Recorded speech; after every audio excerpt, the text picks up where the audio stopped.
33 ಕೋಟಿ ರು ವೆಚ್ಚದಲ್ಲಿ 100 ಹೊಸ ಉಪಕೇಂದ್ರಗಳನ್ನು ಸ್ಥಾಪಿಸಲಾಗುವುದು.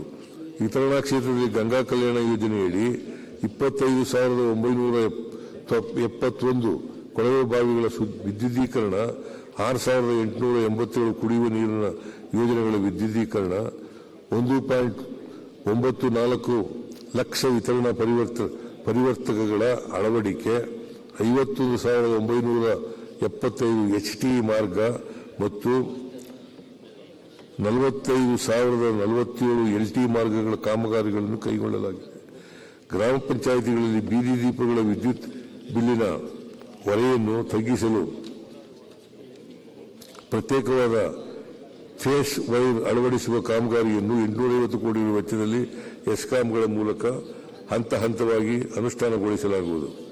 ರಾಜ್ಯದಲ್ಲಿ ನವೀಕರಿಸಬಹುದಾದ ಇಂಧನ ಸ್ಥಾವರಗಳ ಸ್ಥಾಪನೆಗೆ ಉತ್ತೇಜನ ನೀಡುವ ಉದ್ದೇಶದಿಂದ ಕೃಷಿ ಭೂಮಿಗೆ ಭೂ ಪರಿವರ್ತನೆ ಪ್ರಕ್ರಿಯೆಯಿಂದ ವಿನಾಯಿತಿ ನೀಡಲಾಗುವುದು. ವಿದ್ಯುತ್ ಪ್ರಸರಣ ನಿಯಮಗಳಲ್ಲಿ ಹೆಚ್ಚಿನ ಪ್ರಾಮುಖ್ಯತೆಯನ್ನು ಹೊಂದಿರುವ ಇನ್ಫ್ರಾಸ್ಟ್ರಕ್ಚರ್ ಇನ್ವೆಸ್ಟ್ಮೆಂಟ್ ಟ್ರಸ್ಟ್ ಅನ್ನು ಕೆಪಿಟಿಸಿಎಲ್ನಲ್ಲಿ ರಚಿಸಲು ಸರ್ಕಾರವು ಅನುಮೋದನೆ ನೀಡಿದೆ. ಈ ಮೂಲಕ 5,000 ಕೋಟಿ ರೂಪಾಯಿ ಹೂಡಿಕೆಯನ್ನು ಸಂಗ್ರಹಿಸಿ ವಿವಿಧ ಯೋಜನೆಗಳಿಗೆ ಉಪಯೋಗಿಸಲಾಗುವುದು. ವಾಣಿಜ್ಯ ಮತ್ತು ಕೈಗಾರಿಕೆ.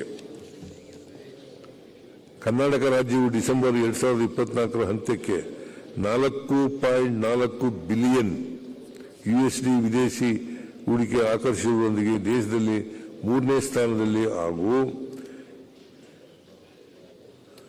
88,853 ಮಿಲಿಯನ್ USD ರಫ್ತು ಮಾಡುವುದರೊಂದಿಗೆ ಒಟ್ಟಾರೆ ರಫ್ತಿನಲ್ಲಿ ಅಗ್ರಸ್ಥಾನದಲ್ಲಿದೆ. ಹಿಂದಿನ ವರ್ಷಕ್ಕೆ ಹೋಲಿಸಿದರೆ ಒಟ್ಟಾರೆ ರಫ್ತಿನಲ್ಲಿ ರಾಜ್ಯವು 11.17% ರಷ್ಟು ಬೆಳವಣಿಗೆಯನ್ನು ಸಾಧಿಸಿರುತ್ತದೆ.